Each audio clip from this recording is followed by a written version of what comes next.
जलियांवाला बाग ये सिर्फ एक नाम नहीं है। ये हमारे इतिहास का वो पन्ना है जिसे खून से लिखा गया था। एक ऐसी घटना जिसने पूरे हिंदुस्तान को अंदर तक हिला दिया था। पर सवाल यह है कि इस वहशीपन के पीछे असली गुनहगार कौन था। आज हम इसी सवाल की तह तक जाएंगे। तारीख थी 13 अप्रैल 1919 और जगह थी अमृतसर।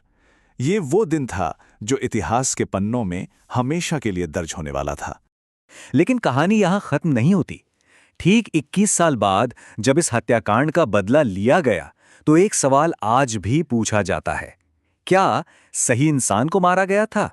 तो उस दिन के नरसंहार के बाद खत्म कुछ नहीं हुआ, बल्कि यहीं से शुरू हुई इंसाफ की एक लंबी लड़ाई जो 2 दशकों तक चली और एक बड़े सवाल पर आकर रुकी। अच्छा, ये सब हुआ क्यों? आखिर ऐसी नौबत आई ही क्यों? इसकी जड़ें जुल्म और दमन के एक नए कानून में छिपी थीं। तो हुआ ये कि अंग्रेज एक नया कानून ले आए, रॉलेट एक्ट। सुनने में तो ये कानून लगता है, पर असल में ये हिंदुस्तानियों की आज़ादी पर एक ताला था। मतलब इस कानून ने अंग्रेजों को पूरी छूट दे दी थी कि वो बिना किसी मुकदमे के सिर्फ शक के आधार पर किसी भी भारतीयों को जेल में डाल सकते थे। सोचिए, ना कोई सुनवाई, ना कोई सफाई, सीधा जेल।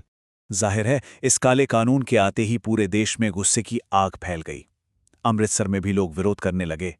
और फिर जब शांति से विरोध कर रहे 2 बहुत ही पॉपुलर नेताओं डॉक्टर सैफुद्दीन किचलू और डॉक्टर सत्यपाल को गिरफ्तार कर लिया गया तो लोगों का सब्र टूट गया। इसी के खिलाफ आवाज उठाने के लिए जलियांवाला बाग में एक शांतिपूर्ण सभा रखी गई थी। और जानते हैं, वो दिन बैसाखी का था, पंजाब का बहुत बड़ा त्योहार। दूर दूर से गांव वाले, परिवार, बच्चे सब अमृतसर आए हुए थे। बहुतों को तो ये भी नहीं पता था कि वहां कोई विरोध सभा हो रही है। वो तो बस त्योहार मनाने, मेला घूमने आए थे। और फिर शुरू हुए वो 10 मिनट की दहशत, जिसने उस बाग की सारी रौनक को हमेशा के लिए मातम में बदल दिया। देखिए, उस बाग में आने जाने का सिर्फ एक ही पतला सा रास्ता था। जनरल डायर ने आते ही सबसे पहले अपने सैनिकों से उस अकेले दरवाजे को बंद करवा दिया ताकि कोई भी बाहर ना निकल सके। इसके बाद बिना कोई चेतावनी दिए उसने हत्थी और बेखबर भीड़ पर गोलियां बरसाने का ऑर्डर दे दिया गया। ये फायरिंग 1-2 मिनट नहीं, पूरे 10 मिनट तक लगातार चलती रही। कुल 1650 राउंड गोलियां चलाई गई। सैनिकों को साफ ऑर्डर था कि तब तक गोलियां बरसाते रहो जब तक एक एक गोली खत्म न हो जाए। जमीन खून से भीग गई और लोगों की चीखें गोलियों की आवाज में कहीं दब कर रह गईं। लोग जान बचाने के लिए बदहवास होकर इधर उधर भागे। कई लोगों ने तो बाग में बने अकेले कुएं में छलांग लगा दी, शायद ये सोचकर कि उनकी जान बच जाएगी। जब ये नरसंहार थमा तो सिर्फ उस एक कुएं से 120 लाशें निकाली गईं। हत्याकांड तो खत्म हो गया, लेकिन अन्याय का दौर तो अब शुरू हुआ था। कातिल को सजा नहीं बल्कि सम्मान मिला। ब्रिटिश सरकार ने जांच के नाम पर एक हंटर कमीशन बनाया, लेकिन ये सब एक दिखावा था। जनरल डायर से जब पूछा गया तो उसने बड़ी बेशर्मी से कहा कि यह करना उसकी ड्यूटी थी, और कमीशन ने उसे बेकसूर घोषित कर दिया। अब समझिए, इस कहानी में 2 बड़े विलन थे। एक जनरल डायर, वो कसाई जिसने जमीन पर गोलियां चलाने का हुक्म दिया था।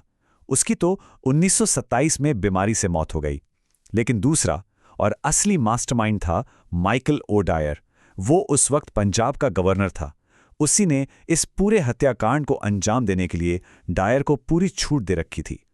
और यहीं से कहानी एक ऐसे नौजवान की शुरू होती है जिसने इंसाफ को अपनी जिंदगी का मकसद बना लिया।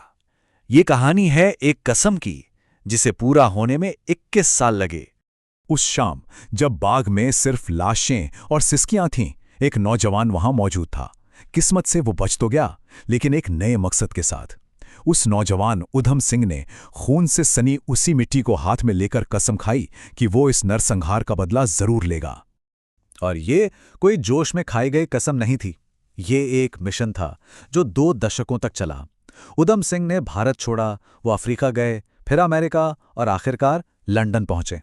उन्होंने अपनी पहचान छुपाई, मजदूरी की और बस सही वक्त का इंतजार करते रहे।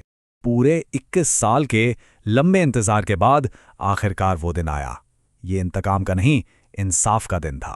13 मार्च 1940, लंदन का कैक्सटन हॉल। एक बड़ी मीटिंग चल रही थी जिसमें माइकल ओडायर भी था। जैसे ही सभा खत्म हुई, उधम सिंह ने अपनी पिस्तौल निकाली और एक के बाद एक 2 गोलियां सीधा ओडायर के सीने में उतार दी। निशाना साफ था, असली मास्टरमाइंड, न कि वो प्यादा जिसने सिर्फ हुक्म माना था। उधम सिंह ने भागने की कोई कोशिश नहीं की। जब अदालत में उनसे पूछा गया कि उन्होंने ओडायर को क्यों मारा, तो उन्होंने जो जवाब दिया वो आज भी गूंजता है। उन्होंने कहा, यह बदला नहीं था, ये इंसाफ था। 31 जुलाई 1940 को सरदार उधम सिंह को फांसी दे दी गई। अपनी प्रतिज्ञा पूरी करने के बाद उन्होंने एक पल के लिए भी भागने का नहीं सोचा। उनका नाम हमेशा के लिए इतिहास में अमर हो गया। आज जब हम इस खुली हवा में सांस ले रहे हैं तो ये याद रखना जरूरी है कि इस आज़ादी के पीछे उधम सिंह जैसे हजारों शहीदों का बलिदान है। ये आज़ादी हमें विरासत में मिली है, किसी तोहफे में नहीं। तो सवाल बस ये है कि हम उनकी कुर्बानी को कैसे याद रखेंगे और इस कीमती आज़ादी का सम्मान कैसे करेंगे।